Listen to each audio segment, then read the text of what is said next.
So I'm Patrick Henry Bass of Essence Magazine. I'm editorial projects director, and on behalf of Hue-Man Bookstore in this lovely space, Raw Space, I'm delighted to have a conversation. Raw Space.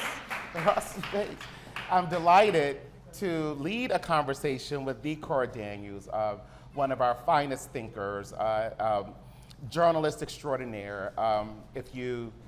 If you've read any of her pieces, she always gives you extraordinary reporting, but she always goes a little further, a little deeper. You're just so darn good, Cora.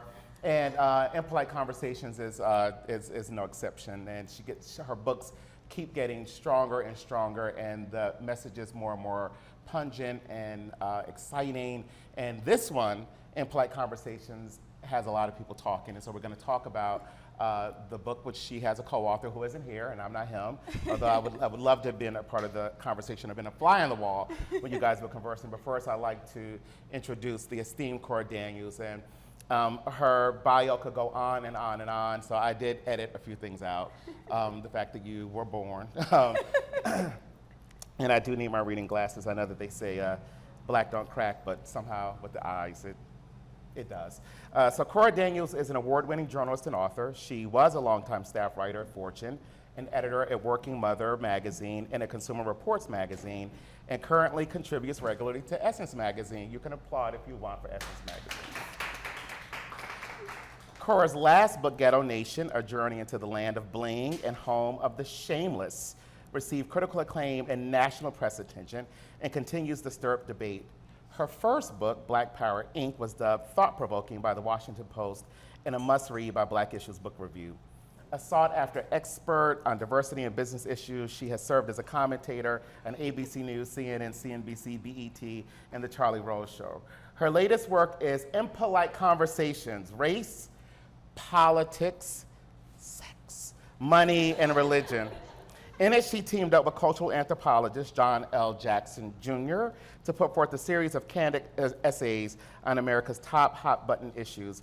These opinions may be widely held in private, but are rarely heard in public. And so what the publisher is saying is, Impolite Conversations is like having a front row seat in a room where critical thinkers gather to debate and share their most impassioned opinions. It challenges the reader to engage issues that they might not typically talk about and hold meaningful conversations across race, class, and gender lines.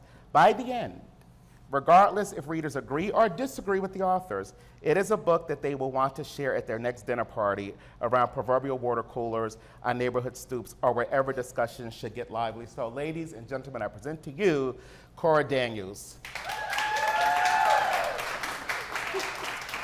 And it's so funny that Cora has this book, Impolite Conversations, because she truly is one of the most polite people you'll ever want to meet. But when she was telling us at Essence about the book, she was like, oh, by the way, I wrote a book on it. And I'm like, why didn't you tell us that you wrote this book? So, and we're so glad that you did, and we did it. That's just I'm not a good marketer. I'm a good journalist. You amazing journalist. We did a story on the book and the October issue, and the editorial team. We were going back and forth with the pull quote, and there were so many versions of that pull quote going back and forth. So I just want to kick it off with a softball, very light question that stirred so much debate. When you said this line, or wrote this line, let's pray for sexually active daughters. I know, you can hear a pin drop. And anyone could tweet, right? So please give the context for that, and that's in the sex church religion, but please give context for that, because that's been one of the lines that is, it's not Raven Simone saying she's not African American, but that's been a hot button pushing line from the book. So explain the context. Okay. Well, thank you all guys for coming and stuff. It's gonna take me a little while to warm up. But in terms of sex is a part of any mature, healthy relationship. And in terms of, what I was trying to do with that essay is when you think about great sex, it comes with respect. You have to have respect for yourself, and you have to have respect for your partner. And so why wouldn't we want to teach that to our daughters? And if we don't sort of go into these conversations and teaching our daughters about respecting themselves, they're never going to have a healthy relationship. So at this point in time, my daughter is only 8 years old. So do I want to imagine having a conversation with my daughter about vibrators and positions? No, okay, no. And I can say that because my own mom is not in the room at the moment, and we did not have those conversations. But I do think about every day that she's not only my daughter, but I am raising a woman, a future woman. And so when you're raising a future woman, I do think about the day where I will talk to my daughter that she should never be ashamed of what she wants to try with her partner. She should never feel pressured to do things with her partner, and that she should always want to explore with a partner, and she shouldn't feel ashamed or she shouldn't be ashamed or embarrassed about these things. That's part of being a healthy adult woman and having a healthy partnership and having a partnership of equality. And when you think about enjoying sex, that is, you should enjoy it from your mind, your body, and your soul. Period. And so that's what I'm thinking. Very good. I just wanted to do an icebreaker.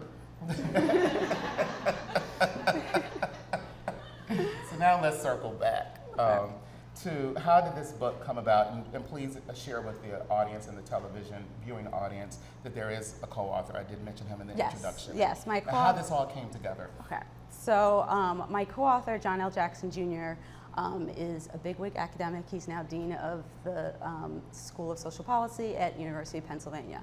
100 million years ago, we went to high school together.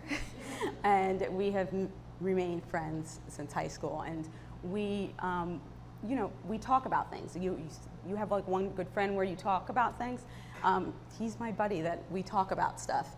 And, we are in an age where everyone wants to engage in conversation in terms, everyone thinks about social media and wants to engage in conversation, but our conversations don't really reach a sort of deeper level. So everyone wants to be a part of the conversation, but we want to sort of take that interest and raise the level of that conversation and really push people to get outside their comfort zone, to cross race and gender and class lines, and to have these conversations where they might, to challenge people to talk about things that they might not necessarily talk about, because when we don't sort of get into that space, you become stagnant. And as a society, I think our thinking has become stagnant because we basically are at the point where we talk amongst ourselves. So everyone's shouting to the same people, and everyone's aiming the same people, and everyone's like hyped up about the same people. So, so John and I decided to take a hardcore academic and a journalist and try to bridge the gap between academia and what people are talking about in the corner, and have sort of a real conversation that push people's buttons. For him, he was way out of his comfort zone. This is not the kind of book an academic engages in. For me, as a journalist, putting myself front and center, and this is me in the first person, I every time, was definitely beyond what I usually do as a journalist. But that's what we were hoping. We were hoping to sort of get people to move beyond that stagnant place and really have some real talk. So Cora and I are going to talk for roughly the next 20, 25 minutes, and then we'll take questions from the audience, and then you'll have an opportunity to ask her even more questions if you get shy when she signs copies of the book. But I do, for those who haven't read the book, talk about the structure of the book and the specific topics, which I talked about in the subtitle, and why those topics, and were there other topics that you were thinking of that didn't make the cut? Well, we divided the book up amongst those 5 topics. It was basically like what you're not supposed to talk about at a dinner party. You're not supposed to talk about race. You're not supposed to talk about sex. You're not supposed to talk about money, politics, or religion. So we always knew those were the 5 topics. What we didn't want was sort of like a he said, she said. So it's not. I wrote, I didn't write. I wrote my thing about let's pray for sexually active daughters. John did not then write like a counterpoint, like no, we need to keep them under a chastity belt, lock and key. It's not like a he said, she said.